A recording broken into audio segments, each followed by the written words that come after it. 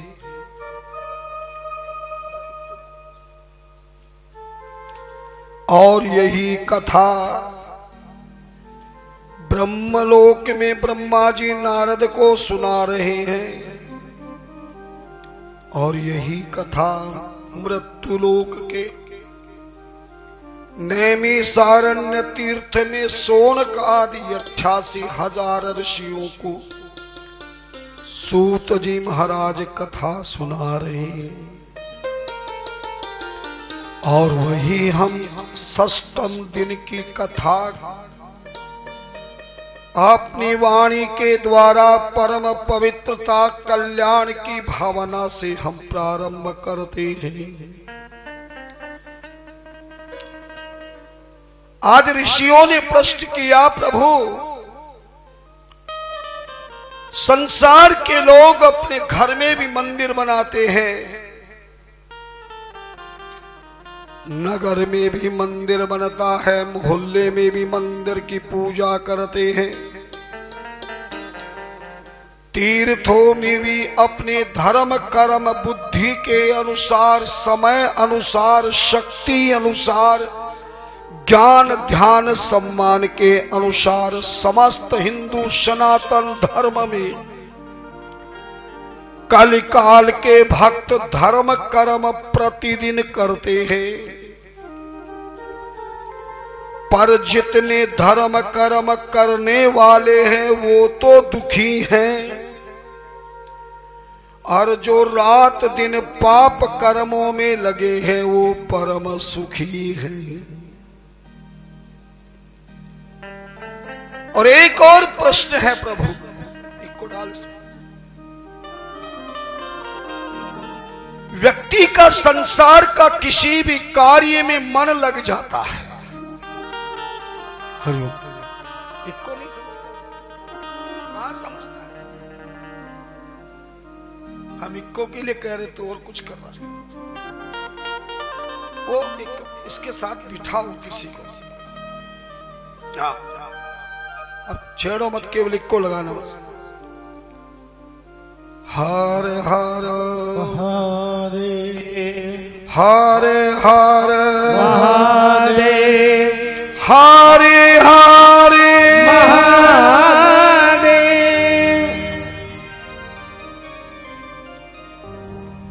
बहुत सुंदर प्रश्न है आज, और मैं समझता हूं कि जितने भी लोग इस समय पंडाल में माई भाई साईं बैठे हैं, और जितने भी मुझे टीवी सर्किल पर देख रहे हैं, संसार के 95% गृहस्थ जीवन को दो प्रश्न अवश्य है कि घर का मंदिर बनाते हैं, मोहल्ले के मंदिर में जाते हैं, नगर के मंदिर में जाते हैं, समय समय पर तीर्थ में जाते हैं, पूजा करते हैं, पाठ करते हैं, जप करते हैं, ध्यान करते हैं, अनुष्ठान करते हैं, उपवास करते हैं, सब धर्म कर्म करते हैं, लेकिन धर्म कर्म करते हुए भी हम परम दुखी हैं।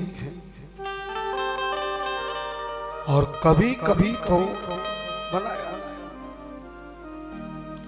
कभी कभी तो मन सनातन धर्म के देवी देवताओं की ओर से हटता है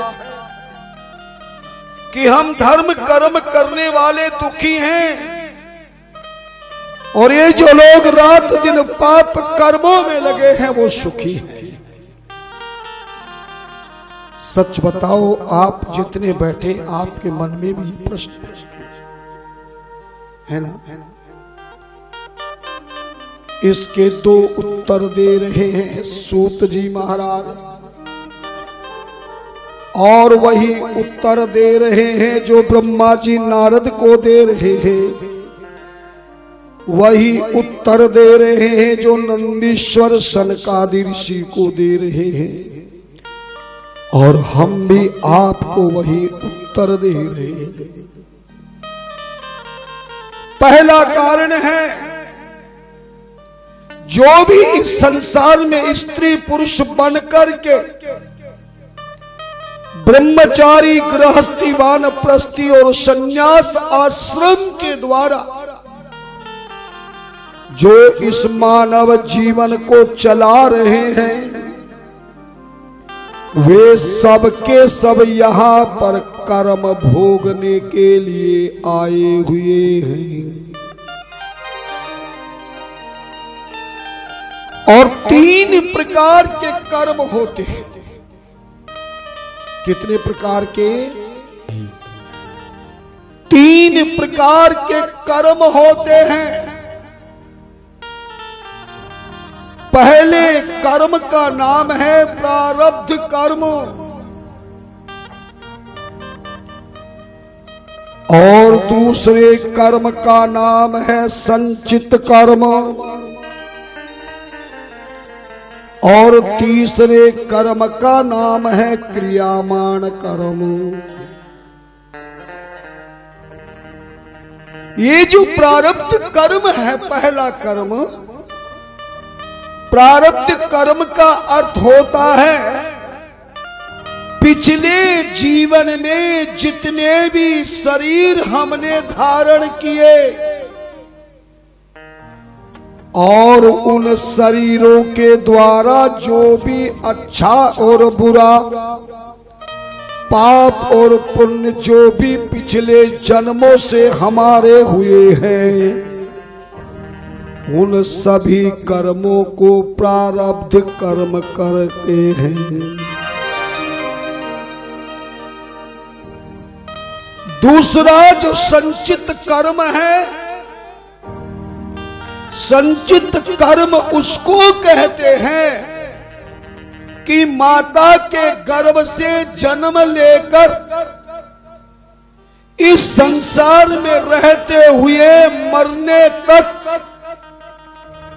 जितने कर्म हमने अच्छे और बुरे किए हैं, उस कर्मों को इकट्ठा करके हमने इकट्ठा किया है। इस जन्म के कर्मों को संचित किया है, इकट्ठा किया है। ऐसे कर्मों को संचित कर्म कहते हैं।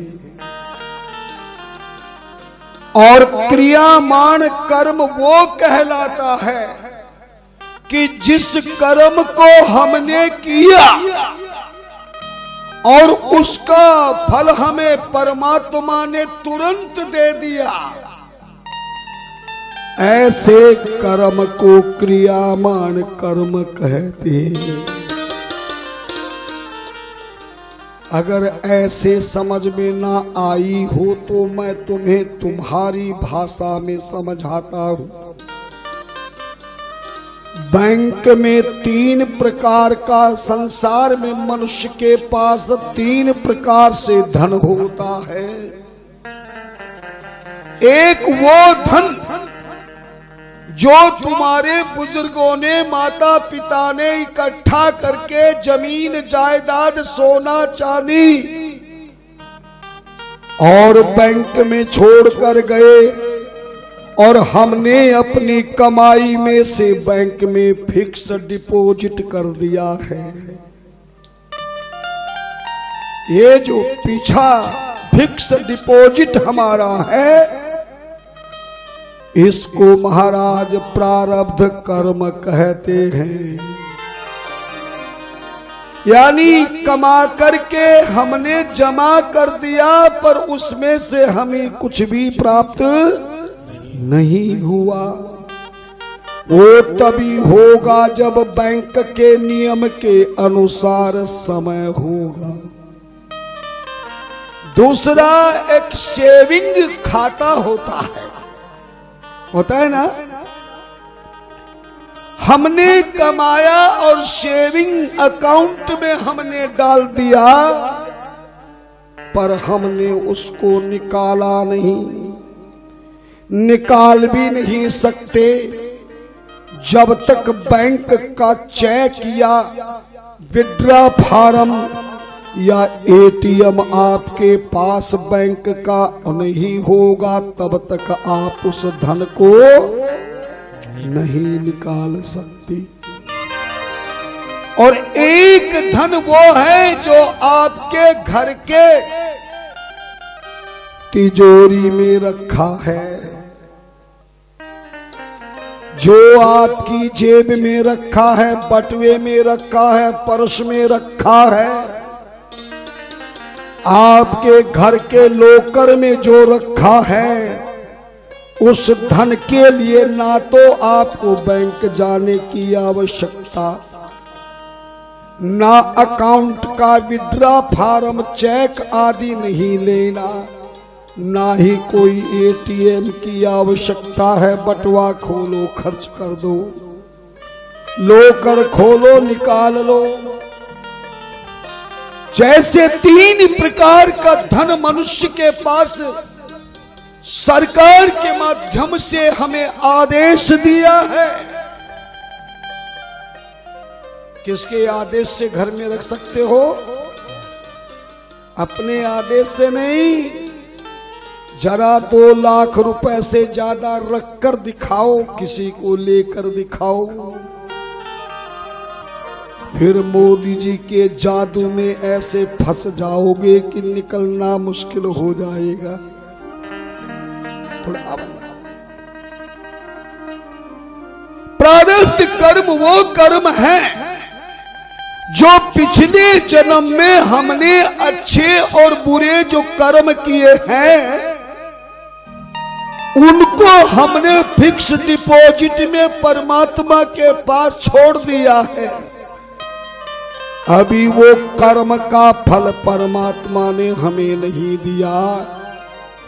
ऐसे कर्म को प्रारब्ध कर्म कहते हैं। और इस जन्म में जो भी कर्म कर रहे हैं वो परमात्मा के पास एकत्रित हो रहे हैं। वो कर्म का फल अभी हमने इस जन्म में जो किया उसका फल नहीं मिला। ऐसे कर्म को संचित कर्म कहते। संचित मानी संचय करना, इकट्ठा करना। और क्रियामान माने जो कर्म किया उसका तुरंत फल मिल गया। 3 प्रकार के मानव जीवन के स्त्री पुरुष ब्रह्मचारी गृहस्थी वानप्रस्थी और सन्यासी कोई भी हो, उसके किए गए अच्छे कर्म के 3 प्रकार के कर्म उसके पास होते हैं। लेकिन परमात्मा ने एक नियम बना रखा है कि कर्म करने का अधिकार तो प्रत्येक मानव को दे रखा है। तू खूब कर्म कर। ये मैं नहीं कहता कि तू अच्छा कर या बुरा कर, तेरी जैसी इच्छा हो वैसा कर। कर्म करने का अधिकार तो मानव को है, पर किए गए कर्म का फल देना उस परमात्मा ने अपने हाथ में रख रखा है। कई बार बोल चुका हूं इस फिल्मी गीत की लाइन को। गीता में भी कहा कर्मण्येवाधिकारस्ते मां फलेषु कदाचन। कर्म कर पर फल की इच्छा मत करना। कर्म करना तेरा अधिकार है और जैसा तू कर्म करेगा उसका फल देना मेरा अधिकार है। जैसे परीक्षा के दिनों में किसी भी विद्यार्थी को परीक्षा का पेपर कॉपी देकर के पूरा अधिकार दे दिया जाता है कि तेरी जो इच्छा हो सो लिख। हम नहीं रोके, पर परीक्षा में क्या लिखना है वो तुम्हारा परीक्षार्थी का अधिकार है। लेकिन परीक्षा देने के बाद परीक्षा का फल देने का अधिकार परीक्षक को है। एग्जाम देना स्टूडेंट वर्क है ना, लेकिन उसका रिजल्ट देना उसे जांचने वाला, इंस्पेक्शन करने वाले टीचर का अधिकार है। समझ गए ना? इसीलिए परमात्मा किस कर्म का किसको कब फल देगा ये कोई निश्चित नहीं है। तुम इस जन्म में पुण्य कर रहे हो, लेकिन पुण्य के फल को परमात्मा ने संचित खाते में डाल दिया, सेविंग में। और पाप किया हुआ जो फिक्स डिपॉजिट का फल है वो तुम्हें दे दिया। बात मेरी समझ रहे हो ना? हम धर्म कर्म कर रहे हैं, पुण्य कर रहे हैं, पर शरीर में रोग पैदा हो गया है, घर में कलेश हो गया है, कर्जा हो गया है, घर में विवाद सम्माद प्रमाद हो गया है कि महाराज हम बहुत पूजा पाठ करते हैं सुबह से, फिर भी घर में कोई शांति नहीं, कहीं भ्रांति है, कहीं तांत्री है, कहीं क्रांति है। इसका मतलब है कि जो तुम अपना पुण्य कर्म कर रहे हो, इस कर्म को परमात्मा लेकर के सेविंग में डाल रहा है और पिछले जन्म के किए गए पाप का फल तुम्हें दे रहा। आवाज को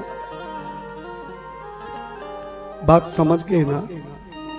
यही कारण है कभी कभी पापी आदमी जो रात दिन पाप कर रहा है, इस पाप को तो परमात्मा लेकर के संचित कर्म में डाल रहा है और उसके किए गए पिछले जन्म के पुण्यों का फल उस पापी को मिल रहा है।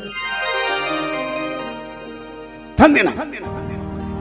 और कभी कभी जो कर्म किया उसका तुरंत फल दे देता है।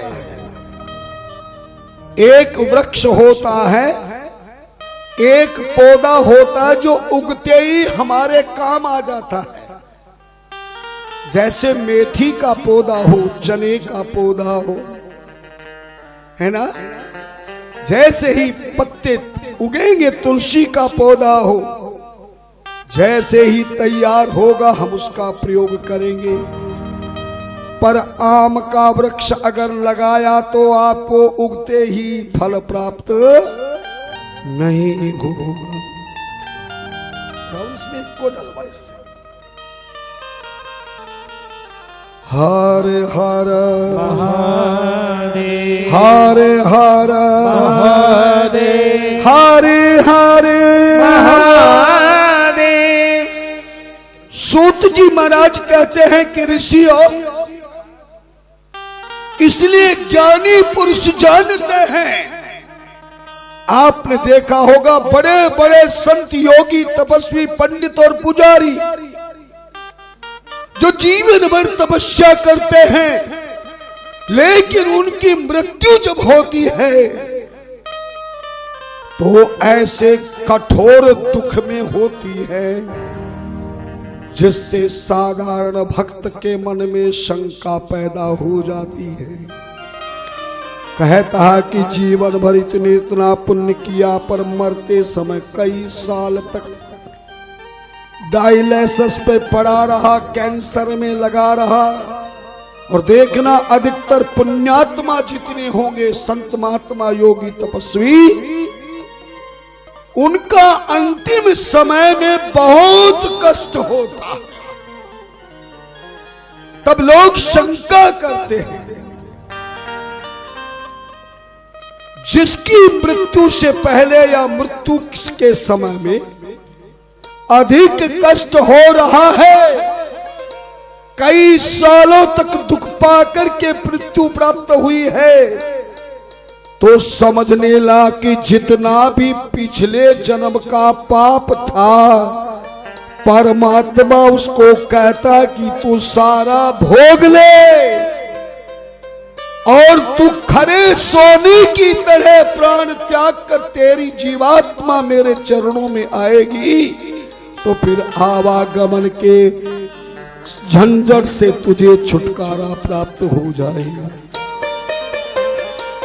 और अगर कोई पाप बाकी रह गया, पुण्य बाकी रह गया, तो फिर तुझे उसे भोगने के लिए शरीर प्राप्त करना होगा।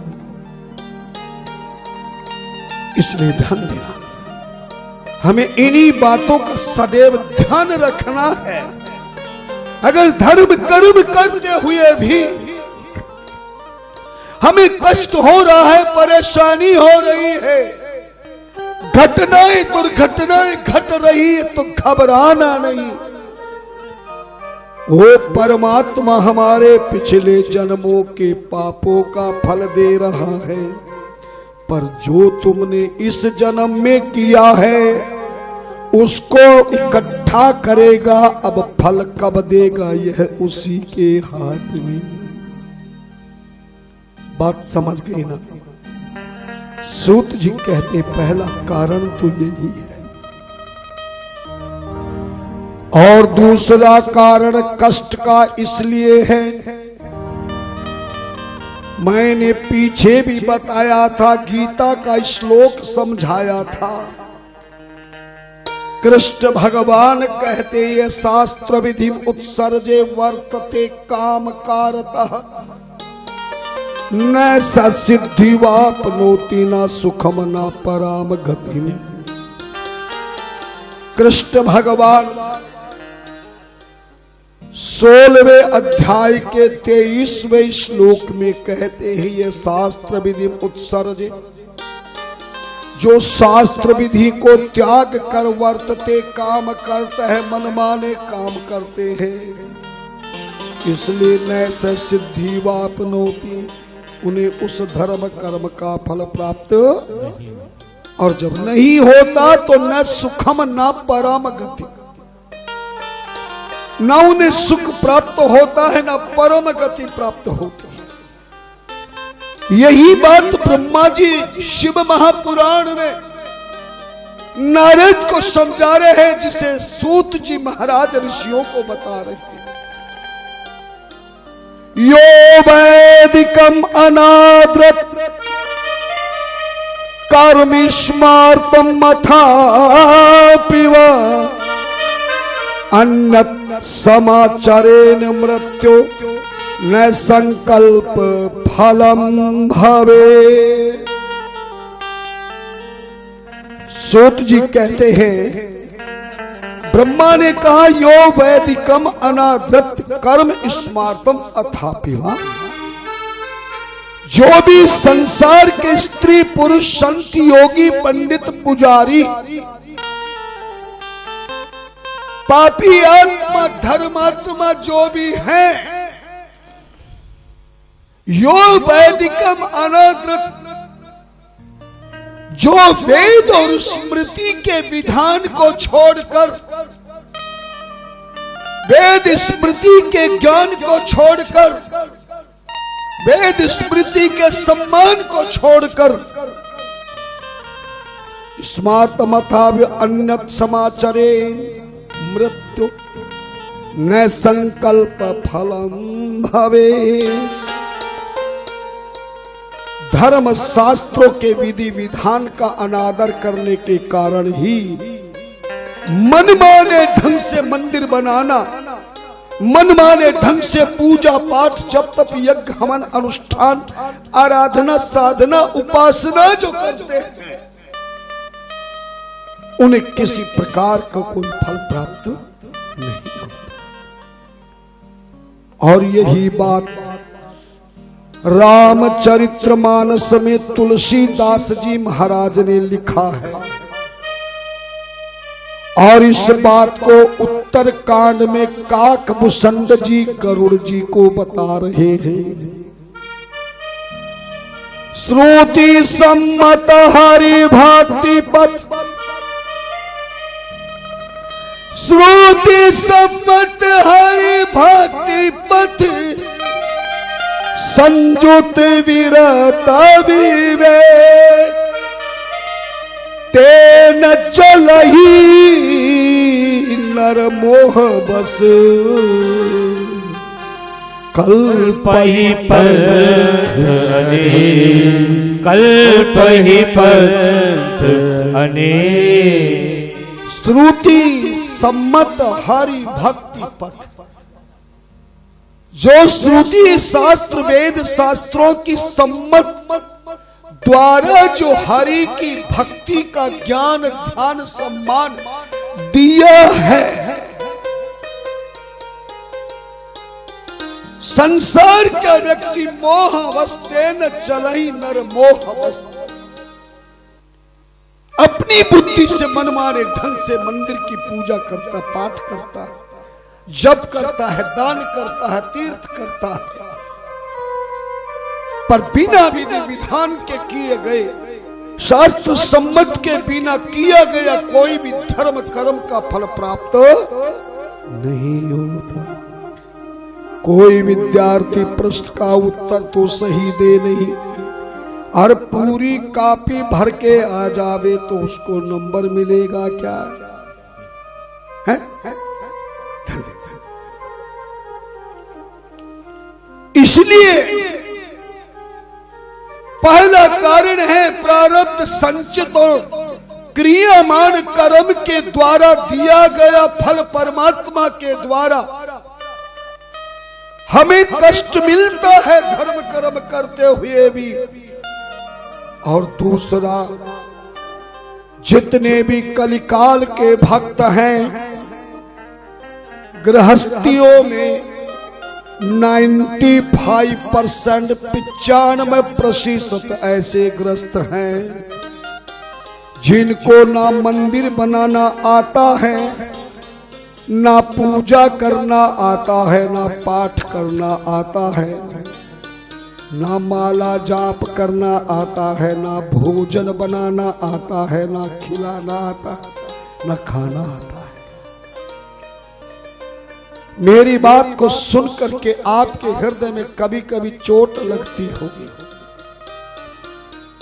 पर संत की वाणी वो हथौड़ी है जो सुनार अपने हाथ में लेकर के कोमल सोने की चोट लगा देता है, तो उस सोने का आभूषण बनाकर ऐसा तैयार करता है कि उसकी कीमत बन जाती है, उसका प्रयोग हो जाता है।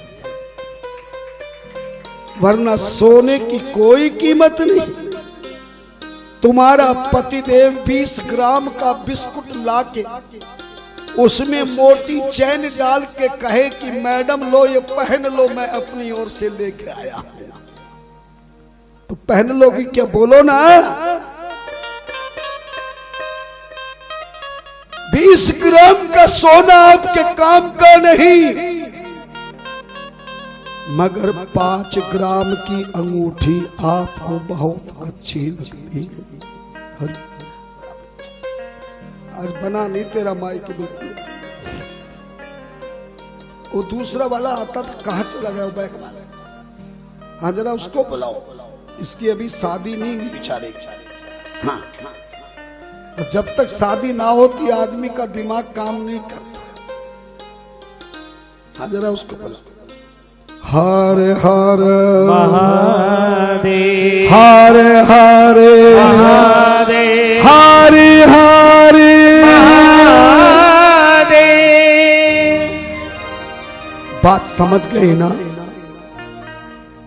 पर निज भ्रम नहीं समुझत अज्ञानी, प्रभु पर दोष धरई जड़ प्राणी।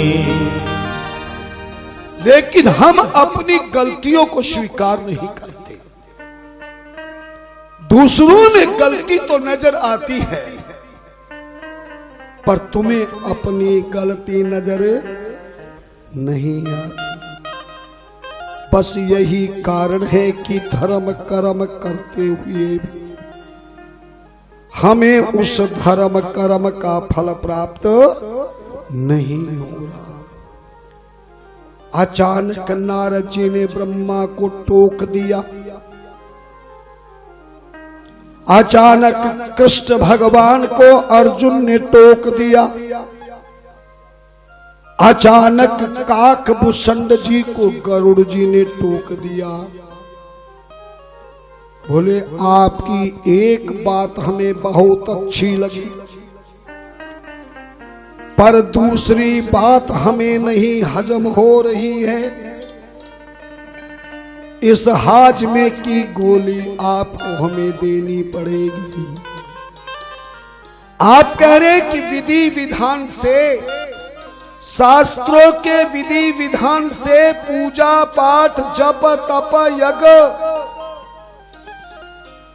दान तीर्थ अनुष्ठान उपवास जितने भी धर्म कर्म कलयुग के लोग करते हैं, वो शास्त्र सम्मत न करने के कारण दुखी हैं, फल नहीं मिलता। पर ये बात हमें इसलिए हजम नहीं हो रही कि कलयुग में महाराज धन्ना जाट ने कोई पूजा पाठ नहीं करी, मीरा ने कोई मंदिर नहीं बनाया, विधि से पूजा नहीं करी, रैदास कबीर और सूरदास जैसे भक्तों ने केवल कीर्तन कर करके ही परमात्मा को प्राप्त कर लिया। और दूसरा महाराज, कलयुग में तो स्पष्ट शब्दों में कहा है, काल जुग जोग जग नहीं ज्ञाना, एक ही आधार राम गुण गाना, सब भरोसे तज जो भज राम ही, प्रेम समेत गाव गुण ग्राम ही, बोले सोई भव तर कछु संशय नाही, नाम प्रताप प्रगट कलमाही, नाम प्रताप प्रगट कलमाही। महाराज हमने तो सुना कलयुग में पूजा पाठ जब तप यज्ञ हवन अनुष्ठान की कोई आवश्यकता ही नहीं है। कलयुग केवल नाम आधारा, सुमर सुमर नर उतर ही पारा। फिर आप ये विधि विधान की बात क्यों कह रहे हैं? और प्रभु का कीर्तन नाम तो सभी लेते हैं, कैसे भी नाम ले, उल्टा नाम जपत जग जाना, बाल्मीकि भय ब्रह्म समा